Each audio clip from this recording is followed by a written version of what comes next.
Hello, everyone. Welcome into episode 211 of Two Countries, Two Americas, All Sports.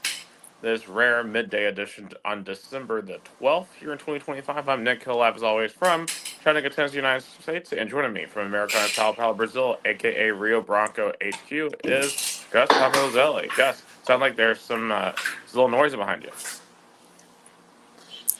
Oh, it's the rain. It's been really raining really hard this afternoon. Pretty much all week, kinda. On Tuesday and Wednesday, heavy rains. Of course, it's the summer rains when it's the high temperatures. Like July in US. So, Yeah, but I'm here. Yeah, Rio Broncos headquarters, aka Decivita Stadium. Yeah, that's true. We've been doing some interesting times. I mean, last episode we did on the morning, now in the afternoon. But let's get going because we have, absolutely. Yeah. let's get going. Absolutely. We don't have a ton of time this afternoon. Of course, it's cold here in the U.S. It's December, close to Christmas, but grateful to be here talking about sports with y'all. Bit more fun than maybe some of the stuff I've done this week. So let's get right into it here. And perhaps one of the more shocking developments in college football, and there's been a lot of out of left field turns this year in the world of college football. This situation with Sharon Moore at Michigan is one of the more shocking situations that I can recall in the history of college football. Um, randomly the other afternoon, we get notification that Michigan has fired Sharon Moore, and I'm just like, wait, what? For what? I mean, I know Michigan wasn't great this year, but it doesn't have to do with the on-field performance. Apparently, there's an off-the-field issue where apparently he had an inappropriate relationship with a trainer. Now, for legal reasons, I'm not going to like name the girl or anything because I mean, there's all kinds of stuff flying around online, and as a journalist, I know better than to just go off of rumors. However, what makes this story really crazy because on its own is very reminiscent to Bobby Petrino at Arkansas back in 2010 with the girl in the back of the motorcycle, and then they crash, and of course he gets ends up getting fired after that. But apparently, he had a mental breakdown afterwards and literally broke into someone's home. So today he was arraigned and was charged with felony home invasion and a misdemeanor assault. And actually, now just breaking news: Michigan has just fired their athletic director as well, Wade Marnell, because apparently there's reports that this wasn't the first report that Sharon Moore was potentially abusing his position as the Michigan head coach to pursue inappropriate relationships with women. What's really unfortunate about this situation is that Sharon Moore has a wife and three children. Which I mean, you just for very foremost, you just got to feel horrible for them. Like they are the biggest victims in this entire situation. To have what happened to them, to be done to them by Sharon Moore, but man, this is just shocking how this situation has unfolded. Perhaps an analog to this is Mike Price at Alabama 2002 when he got arrested while in the offseason after being hired as Alabama's head coach. But that was for a DUI offense, and he was promptly fired before ever coaching a game at the University of Alabama. But this is infinitely worse. I mean, and now Sharon Moore is really facing a felony on top of being fired. And now their AD at Michigan's been fired. And, this is not the first time Michigan's been in a very controversial situation. I mean, Michigan has had a history of controversial incidents over the past couple of years, right? We have the sign stealing scandal with Connor Stallions. You have the situations around Harbaugh and him being blackballed now from college football. And as essentially, Michigan may be one of the big brands in all of college football, but they are quickly establishing themselves as one of the dirtiest brands in all of college football. And Gus, should Michigan face some sort of I mean, granted, you can't control if someone's going to go out and have an affair with people, right? And then clearly, like they ultimately made the right decision here because if you're a leader of a big organization like Michigan football, you can't be going out here and having a relationship with your assistants. Like it's a bad idea. You can't do it. Um, but the fact that this was probably they had covered this up to an extent and waited until now to do this I mean, it's just. I mean, there's a reason why the AD is getting fired now at Michigan. But it's so interesting that Michigan Mhm. fans are somewhat they're not not disappointed. Of course, and I think that's the second kind of hardest scandal in terms of because nothing is gonna top the Sandusky schedule and Penn Oh, State. correct, correct. This is I not Sandusky. I think not. There's, I mean, nothing is gonna top that. That's the. Yeah. I I think would the say this is all. worse than Mel Tucker at Michigan State and Pat Fitzgerald at Northwestern. Pat Fitzgerald's already found his way back into the Big Ten at Michigan State, which is kind of ironic. Michigan State fired a guy for allegedly for making inappropriate advancements towards a woman inside of the facility at Michigan State. Just for them to turn around and fire a guy after 2 seasons to go and hire Pat Fitzgerald, who literally was overseeing a team that was having hazing incidents. But it's just a common thread. The Big Ten overall. I feel like the Big Ten per capita has more scandals than any other conference in the country. The Big Ten is what people claim the SEC is when it comes to scandals. And I'm not trying to make this an SEC versus Big Ten fight, but what I'm saying is clearly there's a lack of institutional control at some of these big schools up north, and you know I don't know really And, what you can do about it.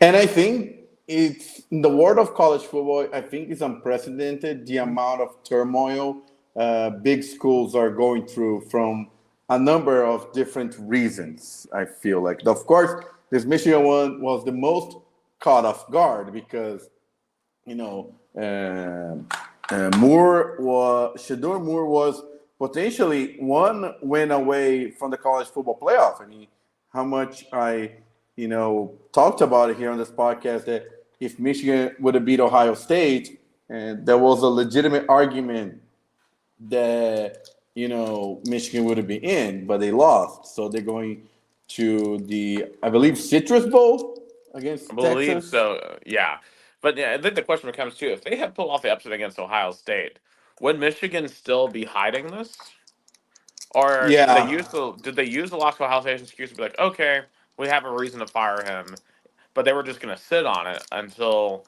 they felt like he was no longer the answer in football. Um, kind so of kind of like after the 2020 regular season the even Tennessee were opt out of a bowl game. I still believe, I mean, it's for me it's a kind of conspiracy theory, but I kind of believe they used the COVID situation to get out of the game because they knew that they needed to get they need to release and get out of the Jerry Pruitt situation as fast as they can. So I think that that's what Michigan did because they know the Citrus Bowl. I mean, nobody's going to be paying attention of. Texas is still also recovering from being one of the first one out. Yeah, and it's going to be a. I feel like it's so funny, and still Michigan is going to this bowl game. I haven't seen anything. They opted out. It just shows that we're going to talk about it later. The Notre Dame decision is so petty and so ridiculous because Michigan opting out of this bowl game made a ton more sense than Notre Dame doing whatever they're doing. Oh, yes, yes. And we'll have to get to that here in a second. But for Michigan, like, I guess now the question is, who do they go and get as coach? For one, you got to get an AD, and kind of who's the guy that you go to get that'll stabilize the situation? Because this is the type of situation that could set Michigan back. Because remember, Michigan, up until Harbaugh, was really struggling throughout the late 2000s and the early 2010s. They get Harbaugh, and they go on a really good run and culminating in that national championship, but now they're in a situation where they could really kind of fall behind again. So for me, if I'm Michigan, I probably try to target. One good name I saw that would honestly kind of make sense is Kenny Dillingham from Arizona State. If you could get him, I think young, energetic. You just need something that's different from what you just had in Sharon Moore. I know there's a Or lot of or go bold. try to see how much Kurt Signetti would go for Michigan. Try to do a LSU. Why not? I mean, I'm sure Michigan could outbid, or is able to outbid Indiana. But Indiana's given Signetti like $12 million a year now. So Indiana has money, and they're now spending it on football. Whereas Ole Miss just didn't have quite those resources. Indiana has better resources than Ole Miss, which is crazy Yeah, to think about, but that's true. but Michigan has one of the probably largest endowments, and probably has boosters, and if you look at the reason you mentioned, is this moment go big or go home for Michigan, or you go hire a really top notch coach, or you settle for a mid coach and fall behind? Right, because you got to get someone who's going to keep your players there. Got to get someone who's going to keep Bryce Underwood there. Because right now, Bryce Underwood. Remember, he chose Michigan over LSU. Now LSU has Kiffin. What's going to stop Kiffin from going up to Ann Arbor and getting himself Bryce Underwood? Yeah. And if I'm Bryce Underwood, I would play for Lane Kiffin over whoever Michigan's going to get, probably. Um, So, I mean, that's just something to really think about when it comes to this whole situation. You got to get someone who's going to keep the players in Michigan because right now they're in a 30-day transfer portal window that they can leave.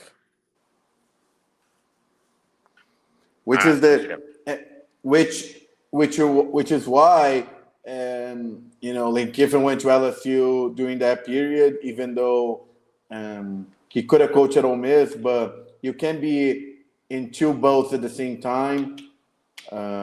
But yeah, it's you can be in a situation like Penn State that took long to find a coach and then had to settle. Oh, 100%. Speaking of Penn State, they, after 52 days, hired Matt Campbell, the coach from Iowa State. And no, this was, I think this is a good hire for Penn State. Matt Campbell did very well at Iowa State, but the timing on this is just horrifically bad, Gus. I mean, they literally missed signing day. They had two Yeah. commits on signing day. They were ranked below Harvard and Yale and Coppin State at 150. Of course, they had a very notable swing and miss with Kalani Sitake, the coach at BYU, and yeah, and I also want to say this, and I know they lost last week in the Big 12. BYU actually has some serious money behind it, and I didn't really realize until this past week.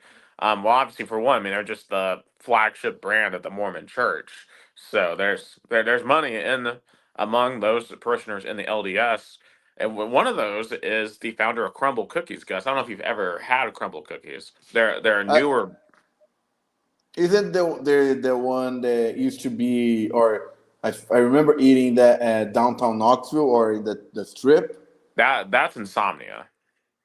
Oh, Yeah, which I mean, I prefer Insomnia to Crumble. Just that's just my cookie preference. Of course, nothing will ever top the Chattanooga Cookie Company. Rest in peace to one of my favorite local cookie shops that closed down about 2 years ago. But Crumble Cookie is probably the biggest brand now of cookies chains in America, and it was founded by a BYU grad. So apparently, they were able to swoop in and retain their coach. So for Penn State. I think Matt Campbell can get the ship going eventually up there. The problem is I don't know if he's going to be as good as James Franklin was at Penn State, and I think for Franklin, or I think for Campbell, he's just he's put himself in a very tough position. But I understand why you got to take that chance, right? I mean, Iowa State. You're never going to win a national title at Iowa State. Let's just be real. You may make the playoffs at Iowa State in the Big 12, but I really don't think Iowa State was ever in a position to win a national championship. Penn State, you can, but I do think that they have. I still think firing James Franklin was a mistake, and I don't think Campbell's going to be as good as Franklin. I think Campbell can be pretty good, but I think he's going to struggle at least initially. yeah. That's why this maybe was a settle hire. Matt Campbell is a good football coach. Had some decent job performances, but Penn State is a weird situation because I don't think uh, James Franklin did a bad job at Penn State. Like he was always on the top ranking, but always fell short in the big games in the Big Ten. And of course, this season was with a lot of expectations after making the postseason, the playoffs. After coming short so many years, and the fans just that Oregon loss derail all the all the things that Franklin was built. So in the end of the day, Penn State was like, we have to restart, and Matt Campbell was someone that can be a good or bad. Yeah. We'll just have to wait and see where that goes. And speaking of Penn State, the Vols have a new DC, Gus. Of course, within the span of a couple of days, on Monday, it was announced that Heupel and Danny White had decided to fire Tim Banks as defensive coordinator, and within just 3 days, have hired his replacement in Jim Knowles. Which I like this move by the Vols. Jim Knowles has been a successful DC. He was the DC for Ohio State last year when they won the national title. He had very good stops at Oklahoma State previously, and clearly, look, and I have a lot of respect for Tim Banks. I think Banks had a good run, good 5 year run with the Vols. Obviously, 2024's defense was top 10, but unfortunately, when he didn't have like top dogs, his defenses weren't very good, and partially because he was very inflexible. He was always incredibly aggressive, which yes creates a lot of sacks, creates a lot of turnovers, but also led to us getting burned a ton. And we saw in that last game with Vandy and Diego Pavia there, because Vandy's offense is fairly patient. It's a very patient offense with the RPOs, and Pavia runs a very unique style of RPOs, and it just totally exposed Tim Banks in that game. And I think at this point, like a lot of the fan base had just was out on Banks. When you look back at the course of the season, right? Like you can blame the defense for the loss against Georgia. Uh, you can blame them for. I mean, I don't know. I don't really blame them a lot for Alabama and Oklahoma necessarily, but like definitely Vandy and Georgia for sure were the two games where the defense really let us down this year. And I think that with the quality of athlete we're bringing in, I mean, we literally just had a top 5 recruiting class for the first time in a decade. I think that we need to elevate on that side of the football. And Tim Banks was not coaching at an elite level. I don't think you're ever going to win a national title with Tim Banks as your defensive coordinator. I don't know if Jim Knowles is ultimately going to be the answer. Personally, my number one wish was Gerard Mayo, but it sounds like he doesn't want to coach in college, so you can't really help that. There's a lot of smoke around Ryan Walters of Washington, which I personally I wouldn't have been excited about. A lot of people were really wanting Walters from Washington, and he was previously the head coach at Purdue, got fired after 2 years there, and was a really successful DC at Illinois. Um, but I personally think that Jim Knowles does bring a lot of experience, and I think he can elevate. And I think I want to see him really, especially, I need to see him replace the secondary and linebacker because really Martinez hasn't been very good with the back end defense, in my opinion. William Inge, the linebackers have not been very good.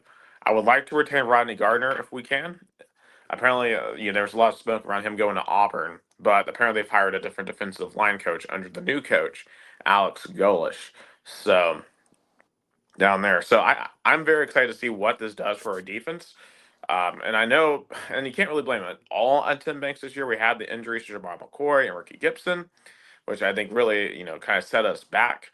But at the same time, by the end, it wasn't even totally just a secondary problem. Like we were getting gashed on the ground, Gus. Like how many 100-yard rushers did we have this year run against us? I felt like every SEC team we played had a guy go over 100 yards rushing. It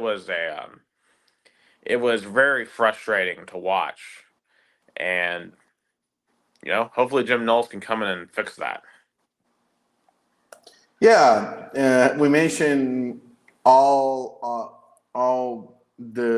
season that the defense was the Achilles heel for the Vols, especially that Oklahoma game. I think that Oklahoma game got Tim Banks done. Tim Banks was done after Oklahoma game, and the Vanderbilt game kind of settled I The think Vandy was definitely the defense only let up one touchdown against Oklahoma. Like that was the offense's fault with all the turnovers in that game. So I blame the offense more for the OU loss than I do the defense. But Vandy definitely letting Diego Pavia come into Knoxville and just run up and down the field on us, like that was unacceptable. yeah, that's a good point. I mean, yeah, it's a it's something that definitely kind of was no going back. Yeah, and then there's a lot of debate too within the fan base. Like, do we think that this was a Heupel decision, or do we think Danny White forced Heupel to make this decision? You know, because that's just the first time ever that Josh Heupel has actually fired an assistant coach. Um, very rare for him to do this. So, do we think that Heupel? Do we think this is a case of Heupel realizing, okay, it's time to upgrade that side of the ball, or a case of Danny White being like, look, this isn't good enough, Josh. We need to do something. A little bit of both. I think a little bit of both. Yeah. So I'll be curious to see how Jim Knowles works out. Welcome in to Knoxville. Just speaking of Tennessee, real quick, two things. One, obviously we're in the Music City Bowl playing in Illinois. I'll be honest, guys, I have thought about this matchup for no more than maybe a minute or two.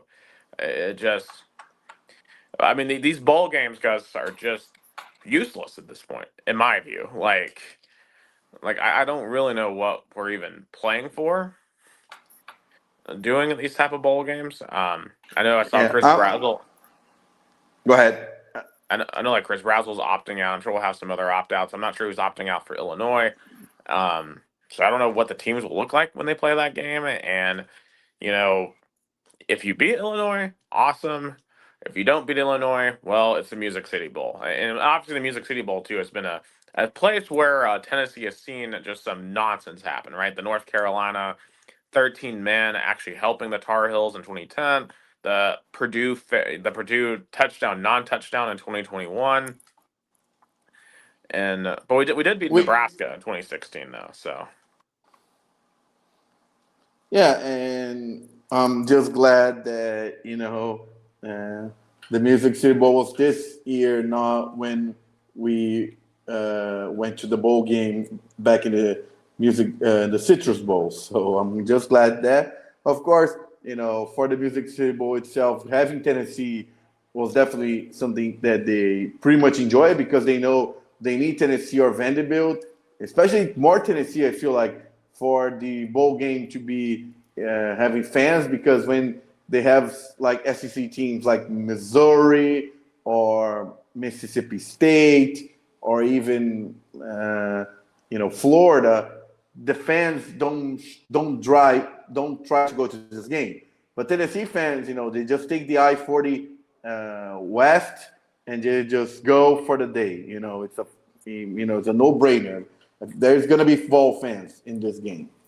well, there's two conditions that have to be for me to even consider going to this game, guys. One, I need to have tickets under like $20 to $30.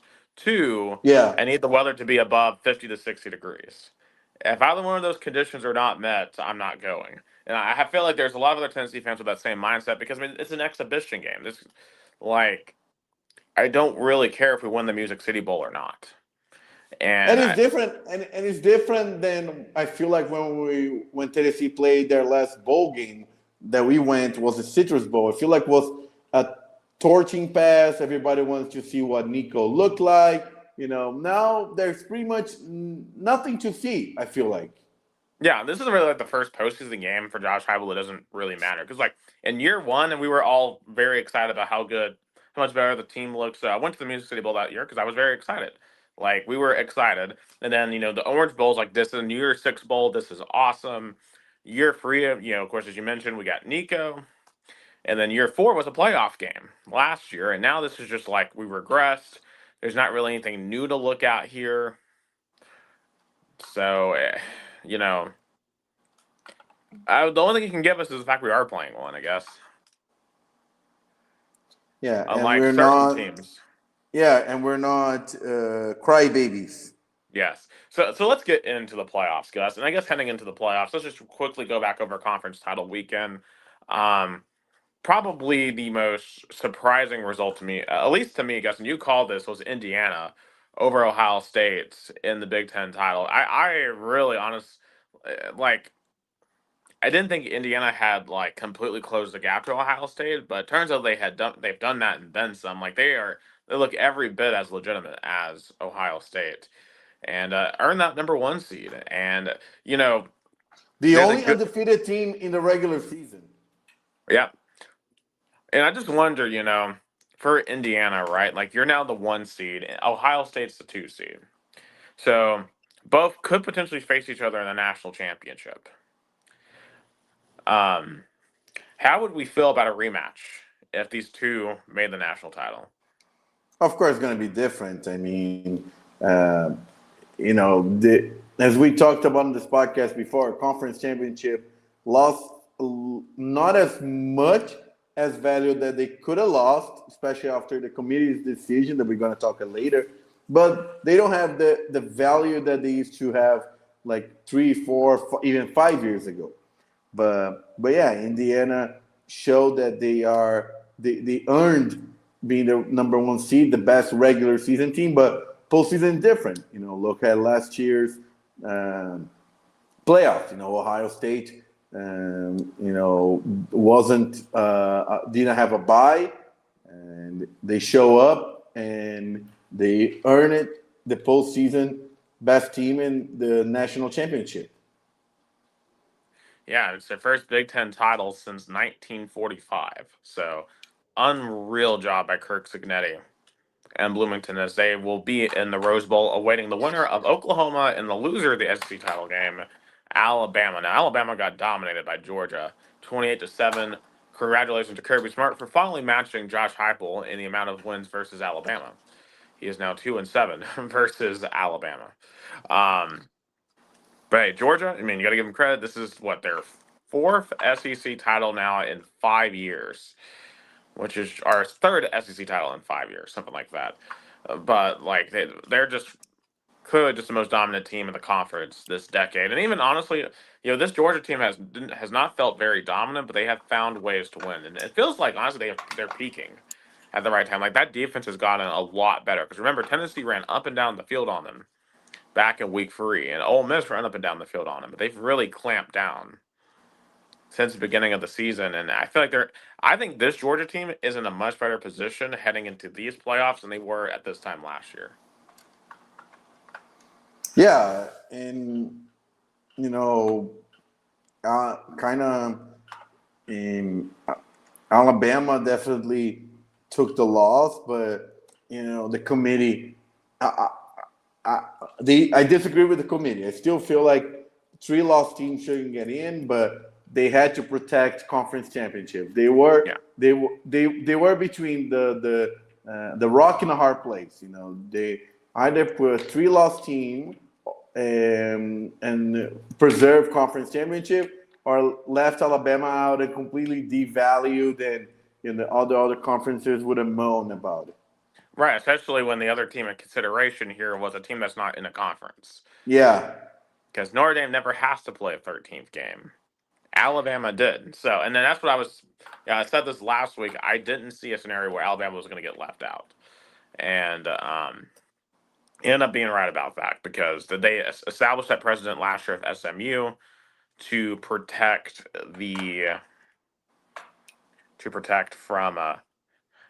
those conference title games. So I just want to shout out some of our viewers here: Amelia Carmago, Lopez Robinson, Jason Warwick, and Allison Demeto. oh yeah, Rings to yeah. all of you guys. Oh, they're in Indianapolis, the place where the Indiana fans usually were happy. Alisson D'Ameto, Go Tiger, Vamos Tigre, Robson Lopez. Never.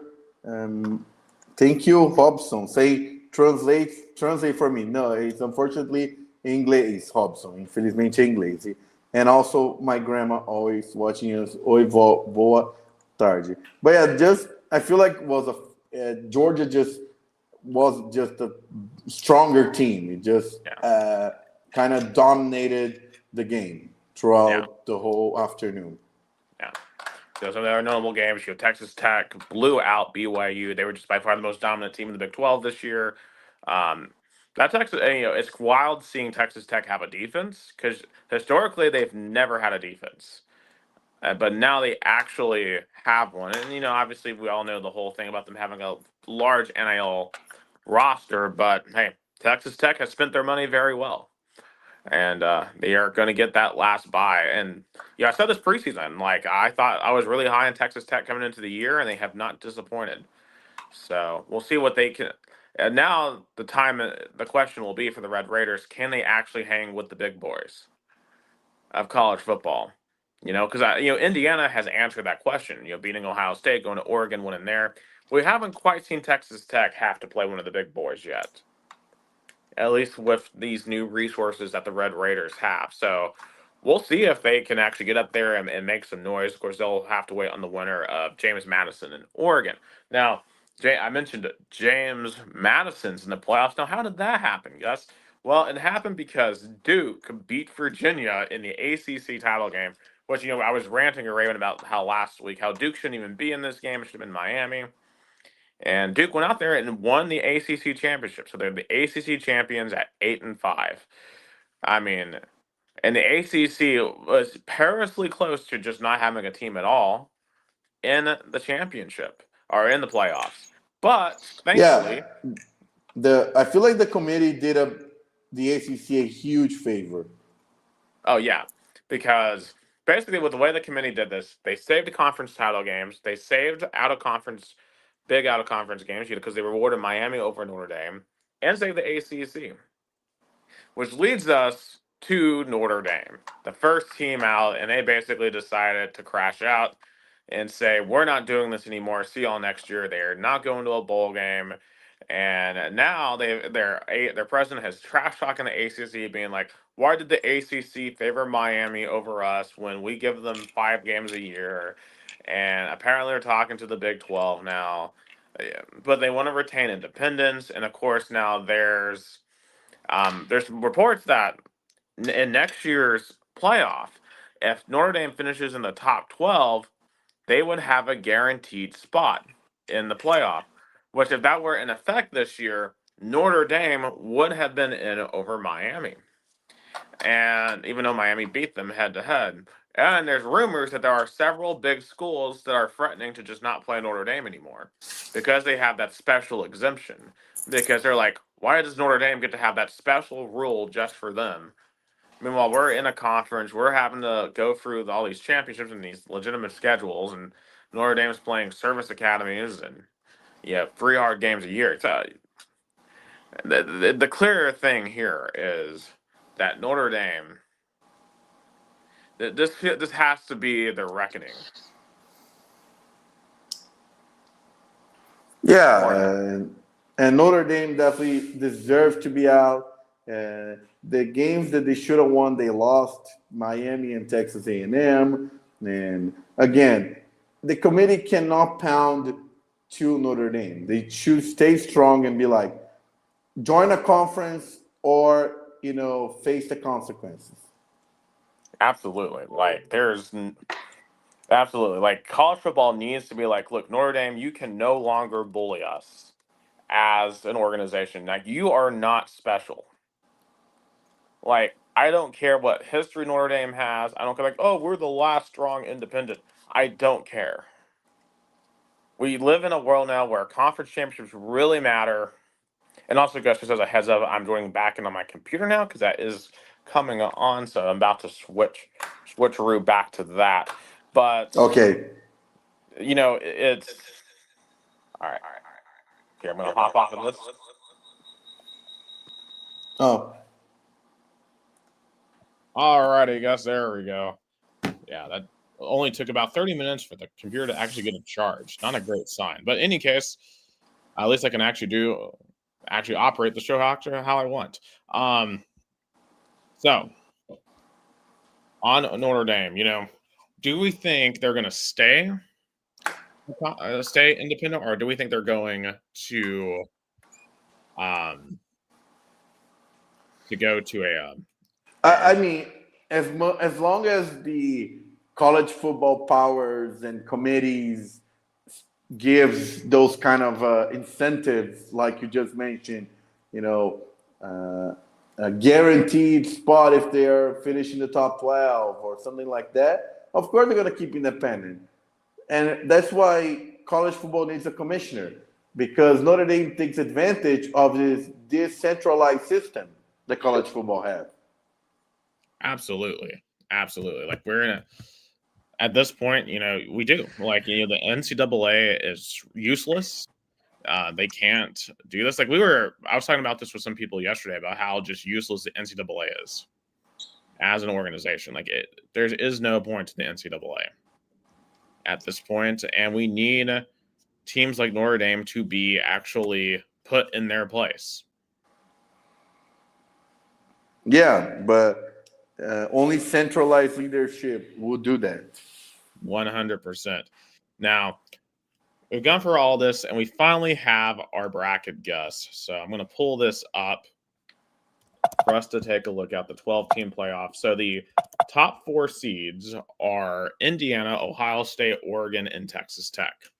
So your 4 matchups are the 12 seed James Madison Dukes, the champions of the Sun Belt, going to the number 5 seed, the Oregon Ducks.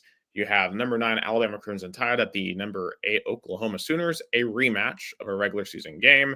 You have number 10 Miami Hurricanes going to the number 7 Texas A&M Aggies. And then you have the number 11 seed Tulane Green Wave, the champions of the American Conference, going to number 6 Ole Miss. And this is actually a rematch because Tulane and Ole Miss played back in September, and Ole Miss won by 35. And this will have been the 3rd time Tulane has played Ole Miss in the past 2 seasons, guys. So kind of what do you think about this bracket? Did you pull up? I don't see here. I'm trying to here. What's going on? Oh, there we go. Here, just kind of working through some stuff here. All right, about to have it up. Okay, we're going to have this up here in a matter of seconds. But while this takes place, first of all, great matchup. Norman, even the University of Oklahoma canceled classes, which is fair. It's going to be a Friday like no other in Norman, Oklahoma.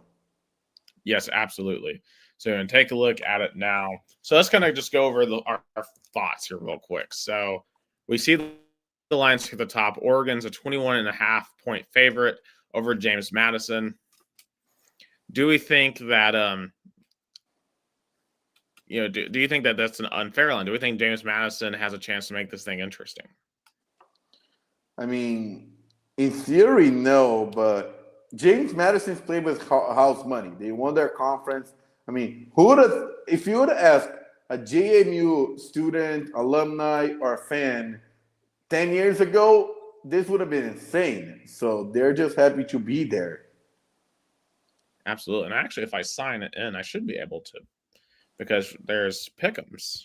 So I want to find that because I can, bracket challenge. So we can pick the bracket here live on air because this is part of a challenge. Aha, yes. So this is for the News 12 challenge. So for any of my coworkers, just look away. But we'll do it live. So personally, I'm going to go with Oregon here. Yeah, but I'll bet the under. Yeah, Oregon, honestly, but I don't. Yeah, and I'm betting for James Madison. I've got a friend who is a James Madison alum. I was texting him the other day just about how crazy this is for JMU to be in this tournament here. So huge opportunity for JMU. Of course, their coach, Bob Chesney, is heading to UCLA after the conclusion of this here championship. Oops, nope. Okay, I don't know. That was freezing up. Okay, so Bama, Oklahoma. Of course, Oklahoma has won both of the matchups the last 2 seasons, including earlier this year at Tuscaloosa. Can they sweep Alabama? You first. Well, I'm going to be honest, and obviously, I'm I'm just gonna be real here. My question is, one, does the extra week that Oklahoma got to rest benefit OU? And two, Alabama could not run the ball the other day. They had -3 yards rushing. And that was a big problem for them versus Oklahoma. Oklahoma causes a ton of turnovers. This game's at Oklahoma. It feels like a lot of the variables and the factors here go towards Oklahoma. With that being said, though, it is hard to sweep a team. It is really hard to pick a man. I'll go Alabama. I'm going Alabama too. So you got Tulane and Ole Miss here. I mean, this is an Ole Miss without Lane, but I feel like for this Ole Miss team, they're going to rally around each other, and they've already proven they can go through Tulane here. Earlier this year, it's not like, and I believe in that game, Trinidad Chambliss didn't even play. That was Austin Simmons, who was the quarterback for that game. So I really do think that Ole Miss will win this one. Ole Miss. Even though, imagine if Tulane advances, the Sugar Bowl would be practically a home game. Well, yes, but let's be real. Still probably will be more Georgia fans there. I'm assuming there's more Georgia fans in existence that will be in New Orleans out there than there are just Tulane fans. This is the hard one here. We got Miami at Texas A&M. So Mario Cristobal, congratulations, sir. You are in the playoffs. So we have chronic choker Mario Cristobal versus chronic choker Texas A&M. Something's got to give, Gus. Go Aggies. I'm going to be honest here. I'm actually going to go with a little bit of an upset. I'm going Hurricanes. I don't know. I don't think A&M's really beaten any great teams outside of like Notre Dame, and Miami also beat Notre Dame. So it's the kept Notre Dame out of the playoffs bowl, I guess. But I don't know. I think the thing that screws A&M here is it's an 11 a.m. Central kickoff time. I think that helps Miami. Okay, so we've got Oregon, Texas Tech in the Orange Bowl for the quarterfinals. Oregon. I tend to agree, but I think this will be an incredible game. Yeah. Bama, Indiana, man. This is a gut check game here for Indiana, right? Like, you don't want to be Oregon and come out after the bye and get boat raced the way that Oregon did last year versus Alabama or Ohio State. So what do you think about that one, Gus? Indiana, but it's going to be a really close game. I'm going to agree. I'll go with IU here. I just think that Indiana has proven they can really that they can hang out here. So apparently we actually have a little bit of an update on Sharon Moore. I'm going to read this out real quick. So right now they're in court right now. So a prosecutor says that Sharon Moore went to a woman's house, which I'm assuming is the mistress. He grabbed several butter knives and a pair of kitchen scissors and began to threaten his own life. And he said, quote, "I'm going to kill myself. I'm going to make you watch. My blood is on your hands. You ruined my life," end quote. So, yeah, very dark situation there for Sharon Moore. But anyway, to continue, the Sugar Bowl, Ole Miss, Georgia, with Lane Kiffin just 90 miles away in Baton Rouge. Who wins this one? Ole Miss. Yeah, I mean, this was a fantastic game back and forth. I'm going to be honest, though. I think Georgia's ready this year. I'm taking the Bulldogs. And the Cotton Bowl, New Year's Eve, Miami, Ohio State. Ohio State. Yeah, and it's so funny they're back in the Cotton Bowl. I mean, remember the time they went and played Missouri there? Yeah. Oh, yeah, that was a horrific game. Very boring game. And I know you picked Texas A&M, so like, would you still take Ohio State over Texas A&M? I'll go Ohio State either way. Either way, Georgia or Texas A&M, I'll go Ohio State. Yeah. So, all right. So we both have Oregon, Indiana in the Peach Bowl. What do you think about this one? Give me. Well, that's a really tough one. That's a It's a really, really rematch. tough. Indiana won at Oregon. It was a very close game. Give me the Hoosiers. I'm going to be honest here. I'm inclined to take Oregon, personally. I'm picking against Kirk Cignetti at my own risk. And then Georgia, Ohio State Fiesta Bowl. Well, so you have Ole Miss, Ohio State. So who would you take? Okay, well, While he's doing that, for me, man, this would be an insane game. I think Georgia has what it takes potentially to take out Ohio State. I do just trust Ohio State a little bit more. So for me, in Miami, I would have an all Big Ten national title game between Oregon and Ohio State. For me, I just trust Ohio State the most here to go back to back. I would pick them probably like 27-17, so I'll do like 44. So, yes, I've picked Ohio State. So, you've picked Indiana. So, you'd have Ole Miss, Ohio State in the Fiesta Bowl. Ole Miss and Ohio State. I'll go still Ohio State. I Yeah. think the Big Ten is still now. Let's be real.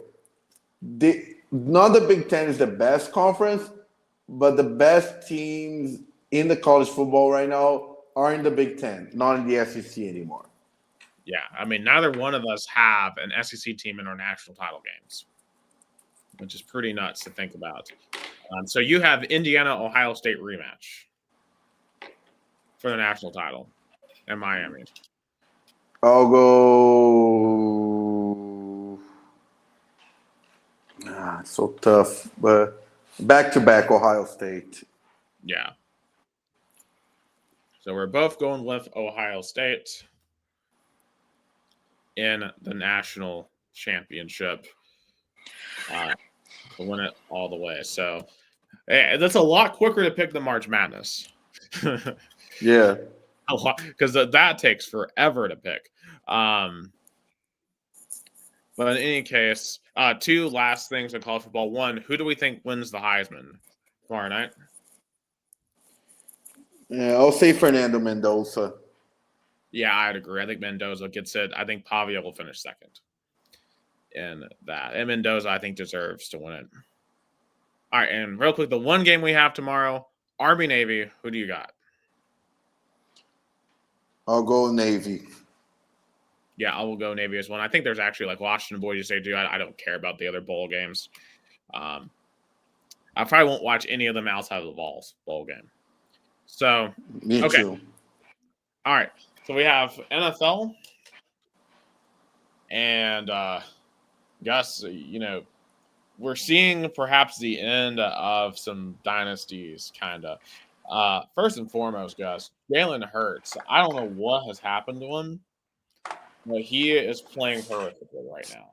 Like that game on Monday night in Los Angeles was an absolute disaster. Especially the end, that interception. That was bad.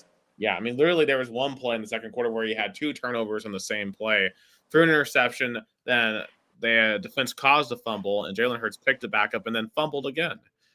The first player to have two turnovers in one game in like 40 years. So, yeah, I don't know what the Eagles are doing. I mean, their offense is broken right now. The Eagles to me are not a serious NFC East or NFC Championship threat. I mean, will still win the division, but I wouldn't pick them over any of the teams from the NFC North or the NFC West right now. And the Eagles are just bad. And at least they're probably still going to make the playoffs. The Kansas City Chiefs, on the other hand, are probably not making the playoffs at all. Like they their offense is also broken. Like their offensive line is very injured. Patrick Mahomes is just getting absolutely boat raced out there. I mean, the Houston Texans just absolutely own them. But this was long overdue. The Chiefs kind of there were signs they were gonna be having those issues. Yeah, absolutely. It's just crazy to watch, because you're used to watching KC and you think they can score and then you drive. It's so weird now watching them and come to the conclusion that, yeah, no, this team can't score, and you don't think they can. Yeah, they're gonna have a hangover year. Yeah. So KC is probably just not going to make the playoffs at this point. No. The Texans, I will say this: if they can get any semblance of an offense, they are very dangerous. And the AFC South is wide open after the Daniel Jones injury because we don't know how Philip Rivers are. It's right. And I would assume Riley Leonard's going to start still for the it's still going to start for the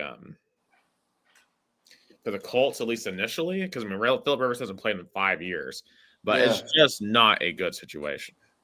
Oh yeah, definitely, absolutely. Also, last night the Buccaneers, I went to bed. They were up 28-14. I wake up this morning and they blew the lead. They blew the game to the Atlanta Falcons. They lost 29-28. They pull up Falcons against the Falcons. Yeah. Also, Kyle Pitts, 3 touchdowns last night. Finally, after 5 years, he is finally looking like the tight end that we all thought he would. But, man, the Bucs are just in crisis mode right now. And you kind of said it whenever the Jets played them. You didn't think the Bucs were that good. Like the Bucs and LSU mirror each other a ton. Yeah, and I saw both how they, escaped wins, not, really won. I saw both in person. I saw how both did not look as good as the standings were showing. Yeah, we're kind of seeing how that fell apart. And when you look at the NFC South, the Carolina Panthers are on top. Which, how about that? I mean, that's just an insane turn of events for the NFC South. I mean, if the Panthers win the division, I mean, man, that would be fun. All right, anyway, let's pick some games here. So I guess real quick. All right, Browns Bears. Give me Bears. Yeah, I'll take the Bears. Ravens at Bengals. Ravens. I'll actually take the Bengals. Chargers at Chiefs. Oh, Chargers. Yeah, Chargers. Bills at Patriots. An amazing game here. Bills. I'm going to take the Bills too. Commanders at Giants. Tank Bowl. Giants. I'll take Giants. Raiders at Eagles. Give me Philly. Yeah, I'll take Eagles here.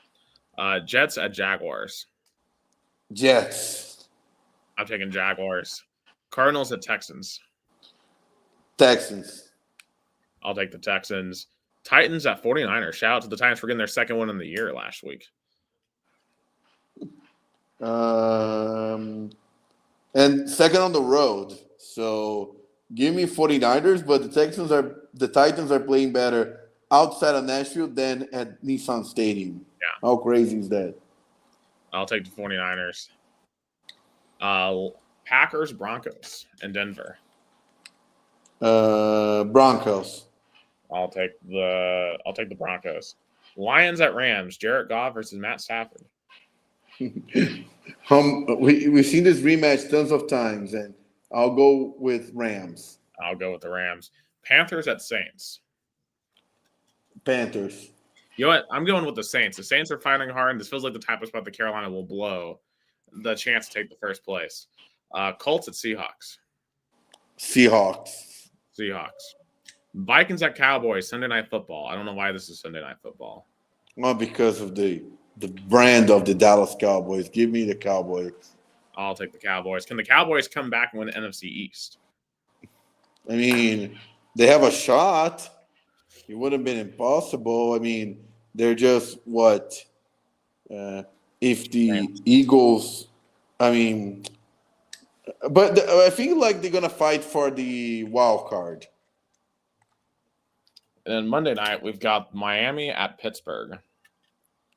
Give me the Steelers. I'm going to go with the Dolphins, actually. The Dolphins are actually kind of playing well right now. Just other quick notes, MLB free agencies right now. The Orioles signed Pete Alonso, which I found kind of interesting. The one Orioles fan I know apparently thought they overpaid for him, so I'm not really a baseball expert. I just found that interesting. The NBA Cup finals are tomorrow night. I haven't watched any of them. And I guess it's when Knicks Magic and then Spurs Thunder play. And that in Las Vegas. Also, our basketballs under Rick Barnes are kind of in free fall right now. They lost both games last week, Syracuse and Illinois.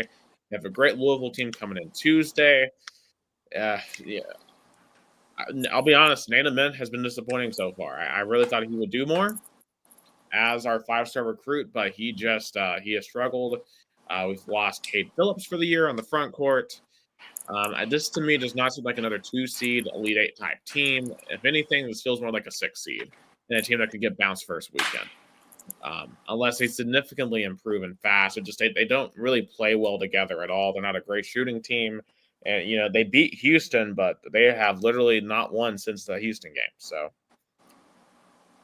kind of bizarre. But hopefully they can kind of get back on track because they have a lot of talent.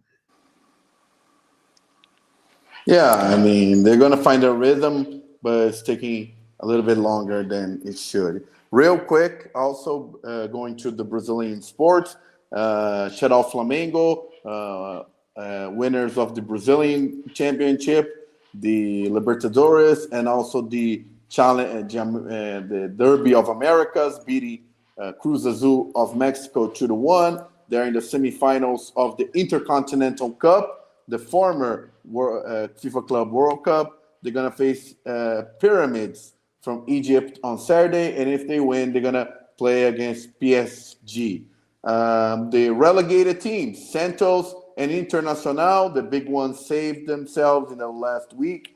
3 teams from the Northeast Sport that were relegated a long time ago, Fortaleza and Ceará, were all relegated alongside Juventude. And, we're going to have to, I guess, save the World Cup debate for next week. But I guess Brazil and U.S. groups are goodish. Brazil, had Morocco, Haiti, and Scotland. It's pretty much doable. And U.S., I guess, also is a good group, right, Nick?